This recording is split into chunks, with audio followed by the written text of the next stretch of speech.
Baik, kita akan lanjutkan kajian kita, masih membahas kitab Minhaj Al-Muslim karya Syekh Abu Bakar Jabir Al-Jazairi, pengajar tetap di Masjid Nabawi rahimahullahu ta'ala. Dan kita masuk pada materi tentang seputar azan dan iqamat.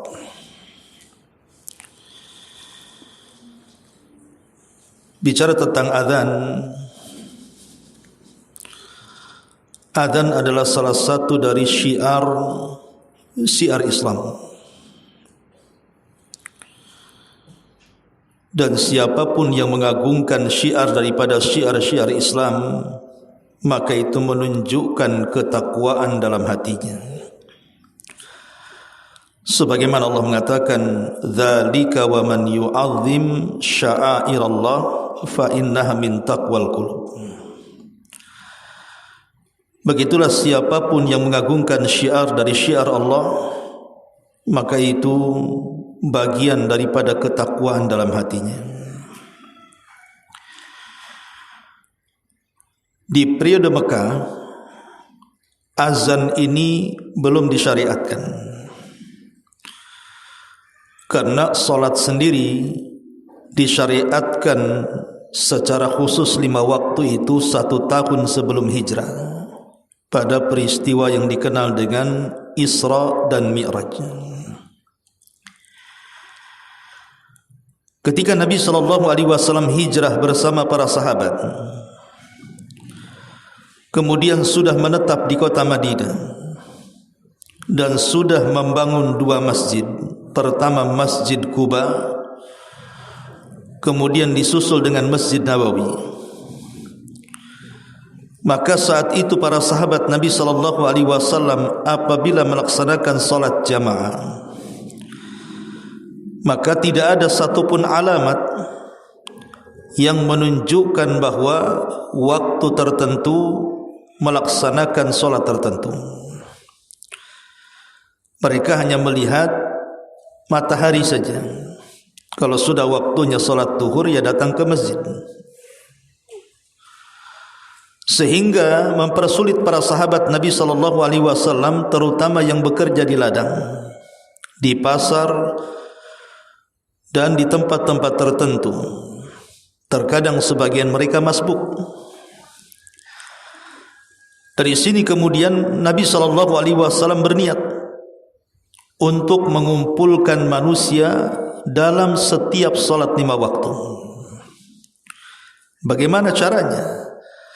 Supaya apabila datang waktu zuhur, manusia tahu ini waktu zuhur, sehingga mereka baik yang ada di pasar, di ladang, di rumah, mereka sudah siap-siap untuk berangkat ke masjid. Maka sebagian para sahabat kemudian memberikan ide-ide mereka. Di antaranya, mereka mengatakan di hadapan Nabi SAW, bagaimana kalau kita nyalakan api saja di atas bukit pada setiap salat 5 waktu, sehingga apabila api itu menyala, kita tahu bahwa telah datang waktu salat. Sebagian yang lain mengatakan sebaiknya jangan api. Bagaimana kalau kita tiup trompet saja? Ketika mendengar suara trompet, berarti para sahabat tahu itu telah datang waktu salat berjamaah. Dan sebagian yang lain mengatakan, bagaimana kalau kita tabuh lonceng saja, supaya kalau lonceng berbunyi, maka para sahabat tahu telah datang waktu salat berjamaah. Tetapi kemudian oleh Nabi SAW ditolak ide-ide ini. Alasannya karena tasyabbuh, menyerupai orang-orang kafir. Adapun api menyerupai orang-orang Majusi. Adapun trompet menyerupai orang-orang Nasrani. Adapun lonceng menyerupai orang-orang Yahudi. Maka rapat itu tidak ada keputusan sampai pada satu malam Abdullah ibn Zaid ibn Abdi Rabbah. Abdullah ibn Zaid ibn Abdi Rabbah ini tiba-tiba kemudian bermimpi, di mana dalam mimpinya dia kemudian diajarkan lafaz azan oleh para malaikat. Rupanya mimpi Abdullah ibn Zaid ibn Abdi Rabbah ini juga sama dimimpikan oleh Umar bin Khattab radhiyallahu anhu. Umar pun sama memimpikan hal yang sama, diajarkan malaikat lafaz azan yang kita kenal hari ini. Maka kedua sahabat ini, Abdullah ibn Zaid ibn Abdi Rabbah dan juga Umar bin Khattab radhiyallahu an, mendatangi Nabi sallallahu alaihi wasallam setelah menyembunyikan mimpinya selama 20 hari. Akhirnya kemudian menghabarkan Nabi sallallahu alaihi wasallam. Kemudian kedua sahabat ini menyampaikan begini dan begitu. Kami berjumpa dengan malaikat dan malaikat itu mengajarkan azan kepada kami. Kemudian disebutkan lafadznya. Maka Nabi sallallahu alaihi wasallam kemudian mengatakan kepada Bilal yang ketika itu ada di situ dan mengatakan, ya Bilal, kum fanzur ma ya'muruka biha Abdullah ibnu Zaid. Wahai Bilal, berdiri, hafalkan apa yang dimimpikan oleh Abdullah ibn Zaid, kemudian kumandangkan itu sebagai azan. Maka Bilal pun kemudian mengumandangkan azan, dan itulah azan pertama dalam Islam, dikumandangkan oleh muadzin Rasul Bilal bin Abi Rabah. Walaupun setelahnya kemudian muadzin di zaman Nabi sallallahu alaihi wasallam bertambah menjadi 4 muadzin, di mana Bilal ibn Rabah dipercaya Nabi sallallahu alaihi wasallam untuk menjadi muadzin di Masjid Nabawi. Kemudian dibantu oleh Abdullah ibnu Ummi Maktum, orangnya buta. Kemudian Nabi sallallahu alaihi wasallam mempercayakan muadzin di Masjid Quba Sa'ad al-Qaradi. Sa'ad al-Qaradi, budak yang dimerdekakan oleh Ammar ibn Yasir. Dan saat terjadi Fathu Mekah, kemudian Mekah dikuasai kaum muslimin dan Masjidil Haram juga dikuasai kaum muslimin, maka Nabi sallallahu alaihi wasallam memerintahkan Abu Mahdhurah untuk menjadi muadzin di Masjidil Haram. Inilah 4 muadzin Rasul SAW sepanjang sejarah Rasul hidup. Bilal bin Rabah, Abdullah ibn Ummi Maktum, dan keduanya menjadi muadzin di Masjid Nabawi gantian, terutama salat fajar, di mana Abdullah ibn Ummi Maktum dia azan di azan subuh, sementara Bilal bin Rabah dia azan di azan pertama sebelum subuh. Kemudian di Masjid Quba Sa'ad al-Qaradi maula Ammar ibn Yasir, dan di Masjidil Haram Abi Mahdhurah yang diajarkan Nabi sallallahu alaihi wasallam lafaz taswib as-salatu khairun minan naum.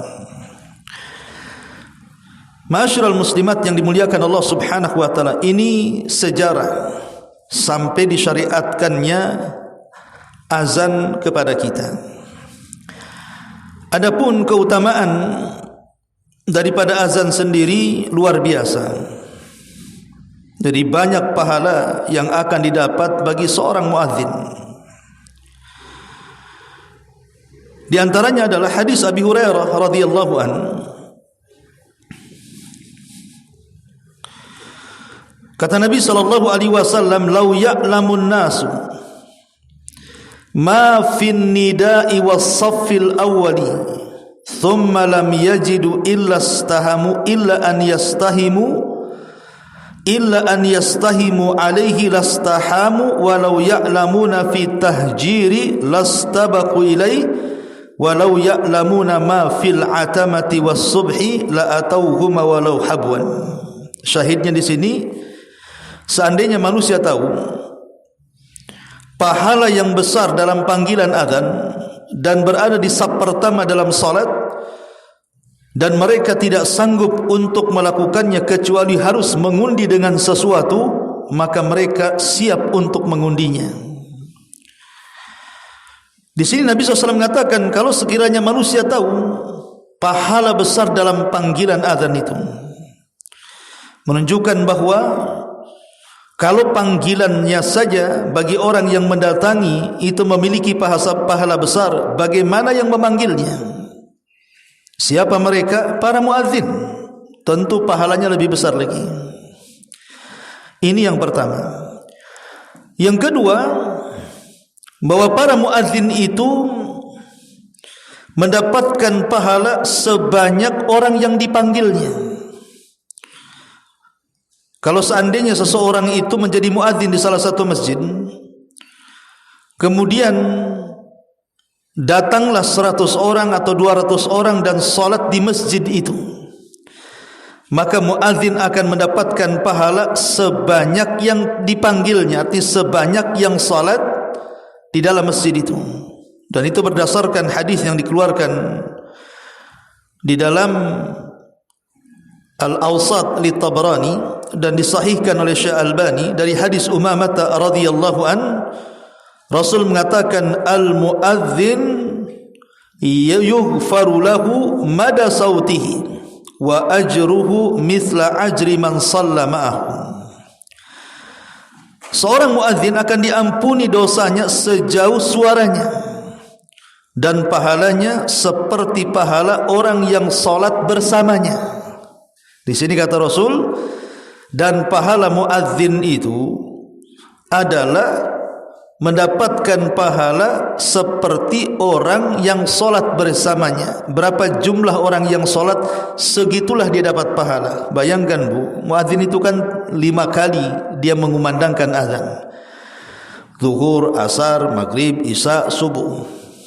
Enggak kebayang saya bu, seperti umpamanya muadzin di Masjidil Haram atau muadzin di Masjid Nabawi yang setiap solat 5 waktu itu entah berapa ribu jiwa yang solat itu.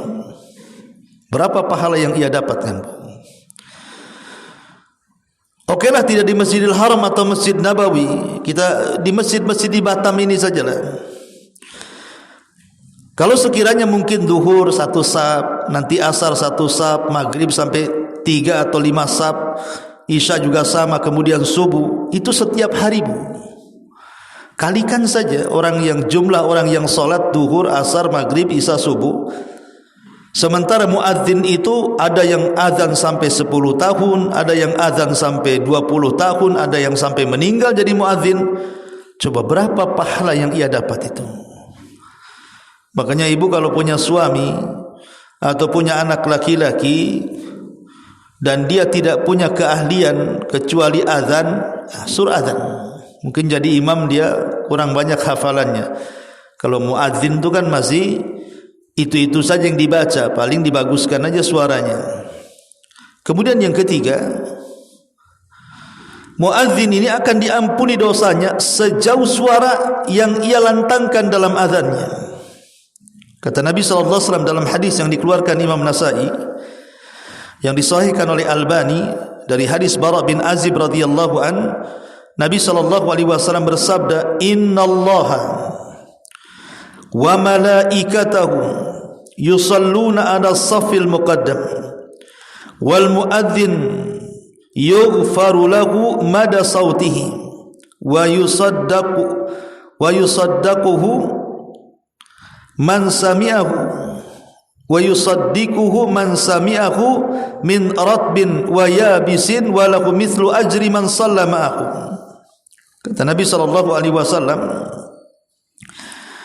sesungguhnya Allah dan para malaikatnya, mereka mendoakan orang-orang yang berada di saf pertama dalam salat.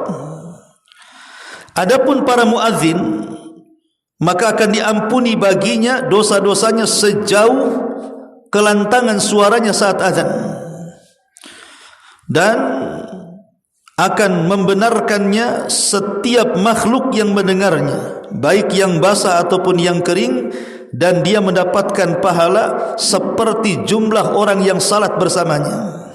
Lihat bagaimana Di sini Nabi SAW mengatakan muadzin akan diampuni dosa-dosanya sejauh suara lantang yang dikumandangkan azannya. Makin lantang, makin jauh, makin banyak yang mendengarkan, baik manusia ataupun hewan, tumbuh-tumbuhan dan yang semacamnya, maka itulah dosa-dosanya akan diampuni oleh Allah Subhanahu wa taala. Ini yang ketiga. Yang keempat, muadzin ini yatulu unuqahu fi zihamil qiyamati. Seorang muadzin ini yatulu unuquhu fi zihamil qiyamah, akan panjang lehernya di tengah-tengah kerumunan manusia di padang mahsyar pada hari kiamat. Disebutkan dalam Sahih Muslim dari sahabat Talha ibn Yahya, dari pamannya, dia mengatakan, aku pernah duduk di samping Muawiyah bin Abi Sufyan. Datanglah seorang muadzin menyeru untuk salat. Apa kata Muawiyah bin Abi Sufyan? Aku mendengar Nabi SAW bersabda, al-muadzinuna atwalun nasi a'naqan yaumal qiyamah. Seorang muadzin itu paling panjang lehernya di antara sekian banyak manusia pada hari kiamat. Sebagian surah ahli hadis mengatakan, ada yang mengatakan bahwa mana atwalun nas a'naqan, yang paling panjang lehernya pada hari kiamat, ini sebuah bahasa kinayah.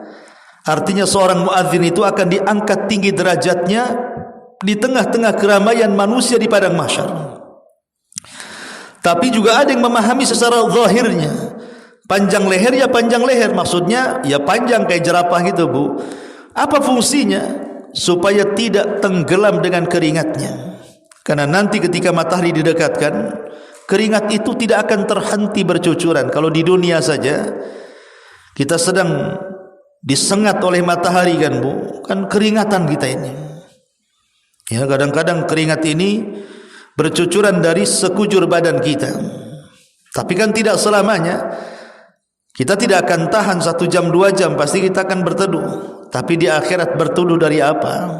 Kecuali orang-orang yang mendapatkan naungan di hari yang tidak ada naungan kecuali naungan Allah Subhanahu wa taala.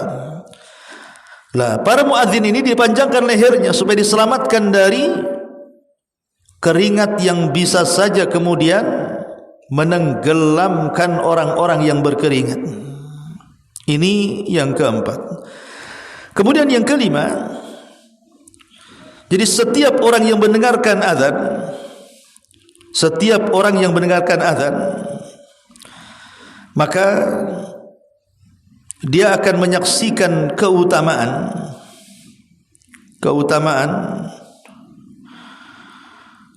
dan akan mendoakan kebaikan. Apalagi suara muadzin ini sangat bagus sekali, sangat lantang sekali, menggugah orang untuk datang ke masjid. Pasti orang-orang akan berterima kasih kan. Dalam sebuah hadis yang dikeluarkan Imam Bukhari dari hadis Abdurrahman ibn Abi Sa'ah Al-Ansari, kemudian Al-Mazini dari bapaknya, dia menghabarkan bahwa Abu Sa'id Al-Khudri radhiyallahu anhu berkata, kata Abu Sa'id Al-Khudri, sesungguhnya aku melihat engkau mencintai kambing dan juga padang pasir. Kata Abu Sa'id Al-Khudri berkata kepada Abdurrahman ibn Abi Sa'sa'ah ini, aku lihat kau ini suka kambing, suka menggembala. Fa idza kunta fi ghanamika aw fi badiyatika, kalau engkau berada di tengah-tengah kambing-kambingmu atau di tengah-tengah gurun pasirmu, fa'adzanta bis salati farfa sautaka bin nidai. Kata Abu Sa'id Al-Khudri, kalau engkau berkumandang atau mengumandangkan azan untuk salat, angkat suaramu dengan suara itu. Fa innahu la yasma'u mada sautil muadzin jinnun wala insun wala syai'un illa syahida lahu yaumal qiyamah. Karena tidaklah mendengar dari kalangan jin dan manusia jauhnya suara muadzin yang didengar atau apa saja yang mendengar, baik manusia, jin ataupun tumbuh-tumbuhan, pokoknya apa saja, baik hewan-hewanan. Nanti pada hari kiamat nih, orang-orang yang mendengarkan suara azan ini, baik dia ada di kalangan musuh kita jin, baik dari kalangan kawan manusia yang baik atau manusia yang jahat, atau tumbuh-tumbuhan atau hewan-hewanan, nanti pada hari kiamat mereka akan menjadi saksi di hadapan Allah bagi muadzin ini. Walaupun di tengah padang pasir tidak ada yang datang, andailah tidak ada yang datang, dia azan sendiri tapi dikencangkan suaranya gitu ya, maka itu pahalanya juga luar biasa. Kemudian yang keenam, azan ini bisa mengusir setan. Azan ini bisa mengusir syaitan. Disebutkan dalam Sahih Bukhari dan Muslim dari Abu Hurairah radhiyallahu an, Nabi SAW bersabda, "Idza nudiya bis salati adbar asy-syaitanu wa lahu dhuratun hatta la yusma'ul adhanu fa idza qudiyal adhanu akbal fa idza thuwiba biha adbar fa idza qudiyat tathwib akbal hatta yakhtura bainal mar'i wa nafsihi yaqulu udhkur kadha ma lam yakun yadhkur hatta yadilla rajulu ma yadri kam shalla fa idza lam yadri ahadukum kam shalla thalathan aw arba'an falyasjud sajdataini wa huwa jalisun." Kata Nabi SAW, apabila dikumandangkan azan untuk salat, maka setan akan lari sejauh mungkin.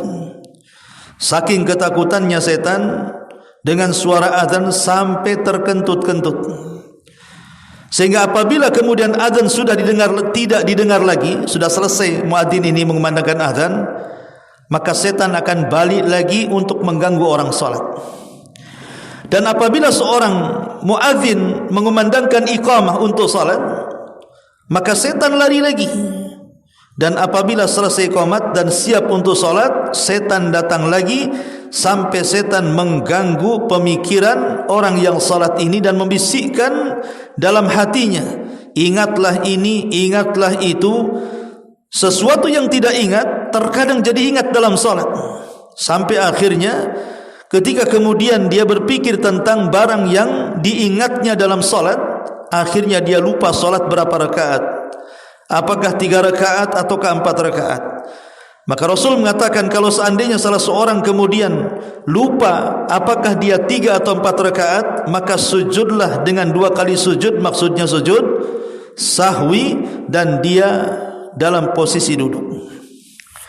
Lihat dalam hadis ini Nabi SAW mengatakan apa? Setan lari dari suara azan. Kemudian yang nomor 7, azan ini akan menyelamatkan pelakunya dari api neraka. Disebutkan dalam riwayat Muslim dari Anas bin Malik radhiyallahu an, jadi Nabi SAW apabila dia mendekati waktu fajar, maka dia bergegas untuk salat, menjadi imam salat fajar, dan dia mendengar suara azan. Jadi Nabi SAW apabila datang waktu fajar dan siap untuk melaksanakan salat fajar, maka dia akan mendengar suara azan. Apabila dia mendengar suara azan, maka dia salat. Setelah salat barulah dia menggerakkan pasukannya untuk menyerbu musuh. Jadi kalau dia mendengar suara azan, dia terbalik. Kalau dia mendengar suara azan, maka dia tidak akan menyerang musuh. Tapi kalau dia tidak mendengar suara azan, maka dia akan menyerang musuh. Karena azan itu bagian daripada syiar menunjukkan negara itu dikatakan negara Islam atau bukan negara Islam. Selama berkumandang azan di mana-mana, berarti negara itu Islam. Ketika suara azan kemudian tidak keluar, seperti contoh di Singapura, itu kan hampir setiap masjid tidak boleh suara azan keluar kecuali satu saja kan, satu masjid. Yang lain tak boleh masjid sultan saja kalau tidak sana. Ya wajar, negeri Singapura bukan negeri Islam, mayoritas non muslim, ya. Jadi di sini yang ketujuh maksudnya adalah suara azan ini menentukan negara itu dikatakan negara Islam atau bukan. Kemudian kata Nabi sallallahu alaihi wasallam ketika satu hari dia mendengar seseorang berkata Allahu akbar, Allahu akbar, la ilaha illallah. Faqala an-nabiy sallallahu alaihi wasallam kharajat min nari. Kharajat min nari. Kata Nabi sallallahu alaihi wasallam ketika seorang muadzin ini mulai mengumandangkan azan, membaca Allahu akbar sampai kepada asyhadu an la ilaha illallah, asyhadu an la ilaha illallah, kan begitu. Kata Nabi sallallahu alaihi wasallam kharajat minan nar. Muadzin itu akan dikeluarkan dari api neraka. Fa nadharu fa idza huwa ra'i ma'zan atau ghanaman. Ketika dia lihat siapa muadzin di gurun pasir ini, rupanya seorang penggembala kambing. Rupanya seorang penggembala kambing. Menunjukkan bahwa muadzin ini akan menjadi sebab azannya menyelamatkan dia dari api neraka. Dan yang nomor 8, yang terakhir, siapa yang azan kemudian salat sendirian walaupun di tengah-tengah padang pasir sekalipun, salat khalfahul malaikah, tetap dia tidak salat sendiri, tetap dia salat dan di belakangnya para malaikat ikut salat. Ma'asyiral muslimat yang dimuliakan Allah Azza wa Jalla, ini di antara fadilah keutamaan suara azan. Tapi yang jelas lebih daripada itu, bahwa tidak ada di dunia ini suara yang paling indah kecuali suara azan. Seindah apapun seorang selebriti, seorang artis, penyanyi, kondang sekalipun, yang dia lulukan banyak manusia, dibandingkan suara azan, suara penyanyi artis terkenal sekalipun tidak ada apa-apanya. Maksudnya di hadapan Allah. Kalau di hadapan manusia, ialah kadang-kadang mereka tidak peduli dengan suara azan. Terkadang mereka nyetel musik, nyetel nyanyi, bahkan dia yang bernyanyi di tengah-tengah azan berkumandang. Bukannya didengar azannya, malah dikencangkan pula musiknya. Enggak peduli. Pada Allah Subhanahu wa taala mengatakan, "Wa man ahsanu qaulan mimman da'a ila Allah wa amila shalihan wa qala innani minal muslimin." Siapa lagi yang lebih indah suaranya dibandingkan orang yang menyeru manusia ke jalan Allah? Kata para ahli tafsir mengatakan ayat ini turun kepada para muadzin. Bahwa muadzin itu mereka memiliki suara yang sangat indah sekali. Bahwa muadzin itu memiliki suara yang sangat indah luar biasa. Baik, ma'asyiral muslimat yang dimuliakan Allah Subhanahu wa taala, kita lihat bukunya di sini. Muadzin, azan dan qamat. Definisi azan. Definisi azan. Azan adalah pemberitahuan mengenai telah tibanya waktu salat dengan lafaz tertentu. Jadi azan itu fungsinya pemberitaan, pemberitahuan, pengumuman akan tibanya waktu salat dengan lafaz tertentu yang diajarkan Nabi sallallahu alaihi wasallam kepada Bilal tadi. Jadi fungsi azan memberitahu orang untuk salat. Kemudian yang kedua, hukum azan. Azan termasuk salah satu wajib kifayah. Maksudnya kifayah itu kalau sudah ada yang azan, gugur yang lainnya. Tidak perlu satu masjid azan semua, gantian gitu ya. Nanti kapan selesainya, kapan salatnya, ya satu orang saja azan sudah mewakili satu masjid. Karena sifatnya, hukumnya adalah wajib kifayah. Kalau satu mendirikan berarti gugur yang lainnya. Berdasarkan sabda Nabi SAW, "Idza hadaratis salatu falyu'adzin lakum ahadukum wal ya'ummakum akbarukum." Jika telah datang waktu salat, hendaklah salah seorang di antara kalian mengumandangkan azan, dan hendaklah orang yang paling tua di antara kalian mengimami salat. Kalimat hendaklah salah seorang, Rasul mengatakan apa? Salah seorang azan, tidak semua harus azan. Baik serentak azan atau satu-satu azan, dah. Satu masjid, satu muadzin saja cukup. Ini menunjukkan bahwa hukum azan itu fardu kifayah. Adapun lafaz hendaklah orang yang paling tua di antara kalian yang mengimami salat, tentu ini tidak secara mutlak. Karena bagaimanapun dalam hadis yang lain Rasul mengatakan falya ummukum aqra'ukum likitabillah. Yang berhak jadi imam adalah yang paling aqra', yang paling memahami, mendalami, menguasai Al-Qur'an. Apakah dia masih muda? Apakah dia masih anak-anak yang sudah mendekati akil balik dan sudah paham? Maka mereka lebih berhak. Kecuali kalau seandainya ada dua orang yang dua-duanya secara pengetahuan Al-Quran sama-sama, maka siapa yang lebih paham tentang sunnah? Dua-duanya layak jadi imam karena banyak hafalannya. Tapi siapa di antara keduanya yang paham sunnah? Maksudnya sunnah-sunnah seputar salat. Nanti kalau seandainya dia bagus bacaannya saja tapi tidak tahu tentang hukum sujud sahwi, ketika lupa dia diam saja, kan masalah juga. Maka selain daripada hafalannya, lihat juga pengetahuan tentang sunnahnya, hukum-hukum salatnya. Dua-duanya sama-sama ustaz. Maka baru cerita tentang siapa yang paling duluan hijrahnya, siapa yang duluan tobatnya dulu. Dua-duanya sama-sama hari itu juga tobat hijrahnya. Baru cerita siapa di antara keduanya yang paling tua usianya. Jadi usia itu dibelakangkan, bukan didepankan gitu ya. Karena di masyarakat ini, terutama di desa-desa, kadang-kadang kalau sudah jadi imam dah mau diganti, bu.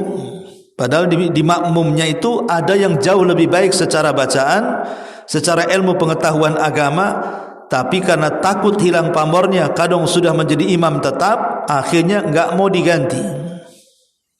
Padahal kadang-kadang usianya sudah 70, sudah 80 tahun, nafasnya sudah kayak orang ngegergaji kan, bu ya.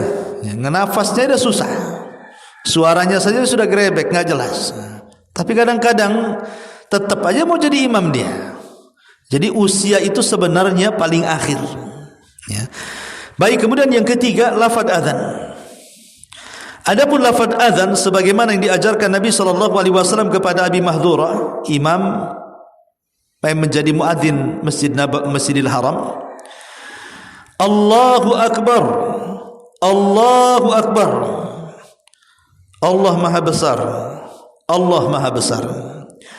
Asyhadu an la ilaha illallah, asyhadu an la ilaha illallah. Aku bersaksi bahwa tidak ada sesembahan yang berhak disembah kecuali Allah. Aku bersaksi bahwa tidak ada sembahan yang berhak disembah kecuali Allah. Asyhadu anna Muhammadar Rasulullah, asyhadu anna Muhammadar Rasulullah. Aku bersaksi bahwa Muhammad adalah utusan Allah. Aku bersaksi bahwa Muhammad adalah utusan Allah. Kemudian Rasulullah SAW mengulang bacaan itu 2 kalimat syahadat sebanyak 2 kali dengan suara keras. Kemudian hayya 'alas salah, hayya 'alas salah. Mari kita menunaikan salat, mari kita menunaikan salat. Kemudian hayya 'alal falah, hayya 'alal falah. Mari kita menuju kemenangan, mari kita menuju kemenangan. Sedangkan dalam azan subuh khusus tidak berlaku kepada azan salat yang lainnya kecuali subuh, ditambah as-salatu khairun minan naum, as-salatu khairun minan naum. Salat itu lebih baik daripada tidur, salat itu lebih baik daripada tidur. Kemudian Allahu Akbar, Allahu Akbar, Allah Maha besar, Allah Maha besar, la ilaha illallah, tidak ada sembahan yang berhak disembah kecuali Allah Subhanahu wa taala. Diawali dengan takbir dan diakhiri dengan tauhid.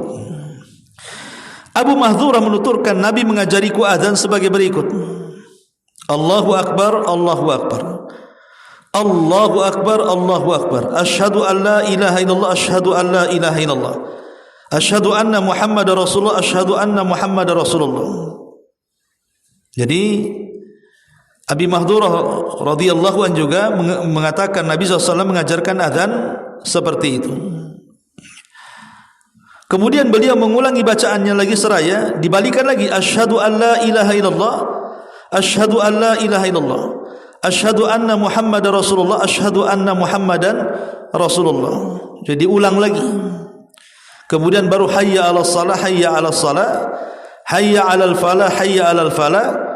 Jika salat subuh hendaklah berseru as-salatu khairum minan naum, as-salatu khairum minan naum, Allahu akbar, Allahu akbar, la ilaha illallah. Jadi bedanya ya adalah pengulangan asyhadu an la ilaha illallah, asyhadu an la ilaha illallah, asyhadu anna Muhammadar Rasulullah, asyhadu anna Muhammadar Rasulullah, kemudian diulang lagi 2 kali. Itu pada lafaz azan kedua berbeda dengan lafaz azan yang pertama. Tapi dua-duanya tidak ada masalah. Baik, kemudian yang keempat, persyaratan muadzin. Sebaiknya muadzin itu adalah orang yang jujur. Pertama, jujur. Dia tidak korupsi waktu. Belum waktunya azan sudah azan. Kemudian yang kedua, suaranya lantang. Jangan orang bisu jadi muadzin. Orang bisu tak ada suara. Atau orang serak jadi melantangkan azan. Kemudian mengetahui waktu-waktu salat. Alhamdulillah pemerintah kita sudah mengeluarkan jadwal waktu-waktu salat sehingga memudahkan para muadzin untuk mengumandangkan azan. Saat mengumandangkan azan, hendaklah dia mengumandangkannya dari tempat yang tinggi seperti menara dan yang lainnya. Alhamdulillah juga sekarang hampir setiap masjid ada menara dengan toanya sehingga bisa terdengar kemana-mana.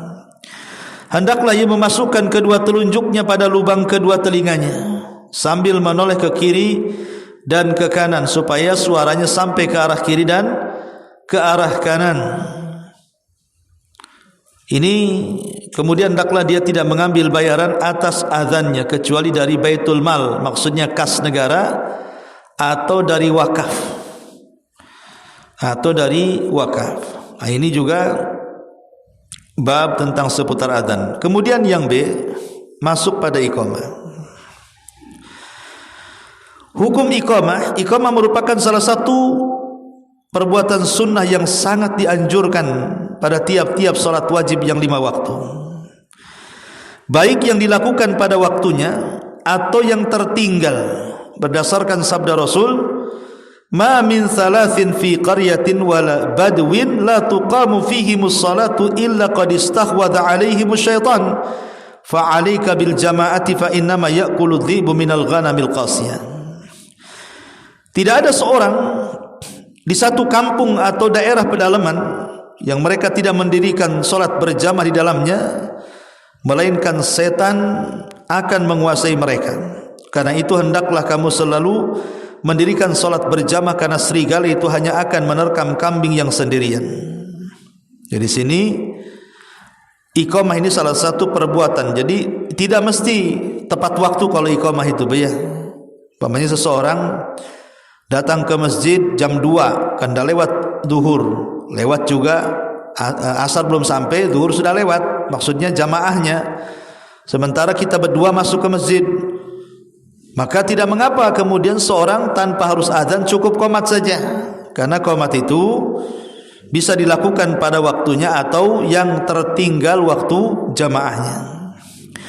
Adapun lafaz iqamah ma'ruf Allahu Akbar berdasarkan hadis Abi Dawud dari Abdullah ibn Zaid, Allahu Akbar, asyhadu an la ilaha illallah, asyhadu anna Muhammadar Rasulullah, hayya 'alas shalah, hayya 'alal falah, qad qamatis shalah, qad qamatis shalah, Allahu Akbar, la ilaha illallah. Ini diantara lafaz qomat yang diajarkan dalam hadis. Ada catatan di sini, imam lebih berhak atas iqamah, sehingga muadzin tidak boleh mengumandangkan iqamah kecuali setelah imam hadir atau imam memerintahkan. Tidak boleh muadzin serta-merta langsung ngambil mic kemudian qomat sekehendak dia. Tidak. Dia harus menunggu aba-aba dari imam. Kata imam qomat, qomat. Kata imam jangan dulu qomat, jangan dulu qomat. Karena imam tahu maslahatnya. Kata Rasul, al-muadzin amlaku bil adzan wal imamu amlaku bil iqamah. Muadzin lebih berhak untuk adzan, sementara imam lebih berhak untuk qomat. Akan tetapi dalam sanadnya terdapat perawi yang tidak dikenal. Namun demikian pengalaman kandungan hadis ini telah umum di kalangan ahli fikih, karena didukung oleh keterangan lain dalam hadis yang diriwayatkan oleh Ali dan Umar. Karena muadzin itu lebih berhak atas azan dari yang lainnya, maka ia boleh mengumandangkan azan saat waktu salat tiba tanpa harus menunggu kedatangan seseorang atau meminta izin kepada imam atau yang lainnya, khusus muadzinnya. Tapi ketika dia qomat, bagaimanapun dia harus menunggu imam. Baik, ini azan dan qomat. Sekarang hal-hal yang disunnahkan dalam azan apa saja? Pertama, tarassul. Apa itu tarassul?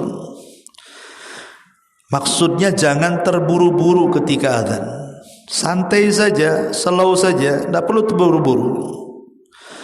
Kemudian juga al-hadru. Al-hadru maksudnya mempercepat bacaan ketika iqamah. Jadi kalau azan itu jangan terburu-buru, nyantai. Tapi kalau qomat disyariatkan terburu-buru. Makanya kita lihat suara orang adzan dengan qomat kan berbeda kan Bu ya.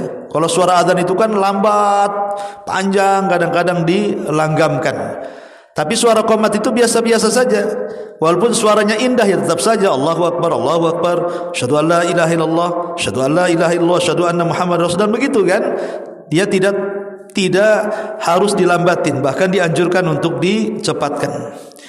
Yang kedua, menirukan bacaan muadzin dan juga mukim. Jadi kalau kita sedang mendengar suara azan, maka kita harus menirukan dengan pelan. Di mana orang yang mendengarkan hendaklah mengikuti lafaz muadzin dan mukim, kecuali saat dibacakan lafaz hayya 'alas shalah, hayya 'alal falah, maka kita yang mendengarkannya cukup membaca la haula wala quwwata illa billah. Dan saat dibacakan lafaz qad qamatis shalah, qad qamatis shalah, hendaklah dibaca aqamahallahu wa adamaha. Sesungguhnya Allah telah mendirikannya dan mengabadikannya. Qad qamatis shalah berdasarkan hadis yang diriwayatkan oleh Abi Dawud, anna Bilalan akhadha fil iqamati falamma an qala qad qamatis shalah qala an-nabiy sallallahu alaihi wasallam aqamahallahu wa adamaha. Bahwa Bilal mulai mengumandangkan iqamah, maka tatkala dia mengucapkan sungguh salat telah didirikan, maka Nabi menjawab semoga Allah tetap mendirikannya dan semoga Allah tetap mengabadikan salatnya. Dan juga berdasarkan hadis Nabi sallallahu alaihi wasallam di sini juga, idza sami'tumul muadzin faqulu mithla ma yaqulul muadzin. Jika kamu mendengar seruan muadzin hendaklah kamu mengucapkan bacaan seperti yang diserukan oleh muadzin. Kemudian yang terakhir di antara adab sunnahnya, berdoa memohon kebaikan setelah azan, baik yang azan ataupun yang mendengarkan azan. Allahumma hadza. Di sini jelaskan bahwa Rasulullah SAW bersabda, ad-du'a la yuraddu bainal adzan wal iqamah. Doa yang dipanjatkan antara adzan dan iqamah hendaklah ditolak, tidak akan ditolak. Jadi baik seorang muadzin atau anda yang mendengarkan adzan, setelah suara adzan dikumandangkan dan sebelum qomat dikumandangkan, itulah waktu mustajab doa. Berdoalah di situ. Kemudian dalam hadis lain dijelaskan bahwa setelah adzan maghrib Rasul pernah berdoa, Allahumma hadza iqbalu lailika wa idbaru naharika wa aswatu du'aika faghfirli. Ya Allah, saat ini adalah saat kedatangan malammu, saat kepergian siangmu, serta saat suara-suara memanggilmu, maka ampunilah dosa-dosaku. Nah, ini diantara hal-hal yang menjadi anjuran bagi seseorang saat mendengar azan. Baik, sampai di sini. Silakan kalau ada yang mau bertanya.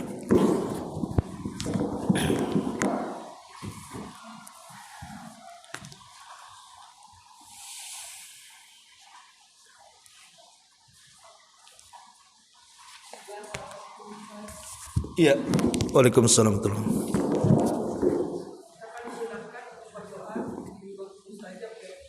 Iya.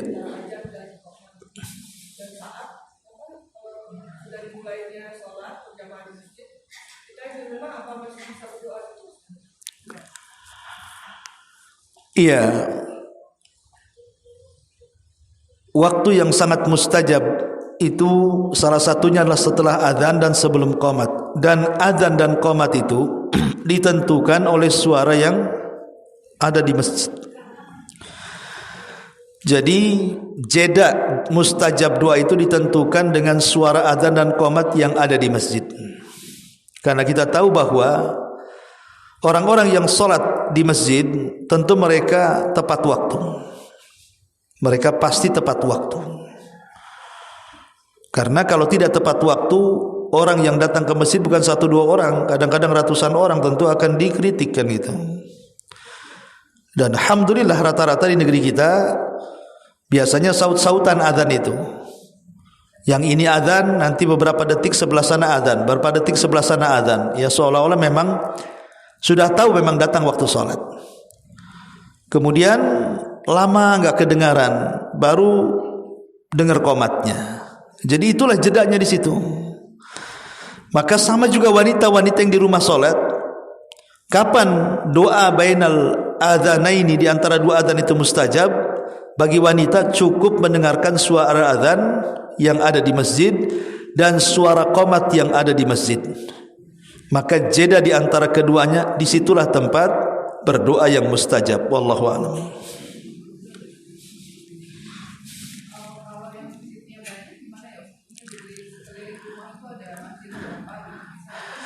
Masjid yang terdekat. Iya. Ikuti masjid yang terdekat dengan ibu. Umpamanya di perumahan sini, ya Masjid Salahuddin. Jangan kemudian mendengar adzannya Masjid Muhajirin. Terlalu jauh tiban BTN ketiban pajak ini. Jadi cukup masjid yang paling dekat dengan rumah ibu, itulah jeda waktu seseorang itu dikatakan akan mustajab doa di antara adzan dan iqamah. Jadi dengarkan adzan masjid yang terdekat. Wallahu a'lam.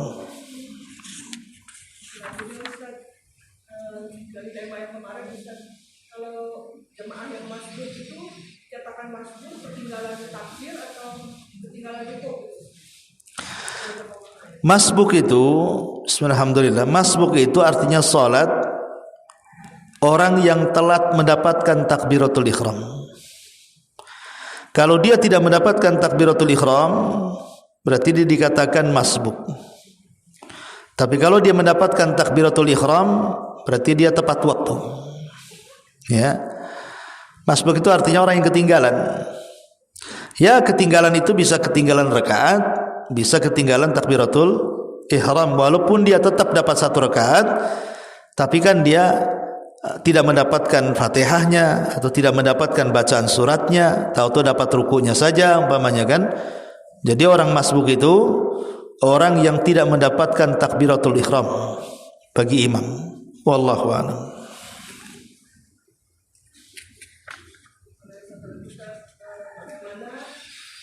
Ini anak-anak sekarang Ustaz, kebanyakan mereka dalam berjamaah mesti tidak menggunakan peci atau untuk kepala. Iya.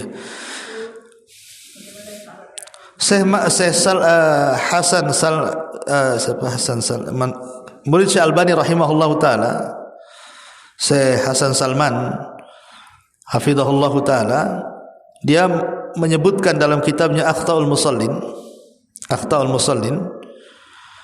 bahwa orang yang tidak menutup kepala dengan serban, kolam suah, peci dan yang semacamnya, maka makruh hukumnya. Makruh hukumnya, sah salatnya, tapi makruh. Ya, karena Nabi SAW selalu menutup kepalanya dengan imamah. menutup kepalanya dengan imamah. Apalagi kalau umpamanya rambutnya jabrik, rambutnya gondrong kan gitu ya. Ketika sujud ya akhirnya kemana-mana rambutnya kan, ganggu. Jadi okelah masalah itu, tapi yang jelas bahwa Nabi SAW beliau senantiasa menutup kepalanya. Sehingga kata beliau di antara akhtaul musallin, salah satu kesalahan orang salat adalah hasirur ra'si, kepalanya tidak ditutup, sehingga hukumnya makruh.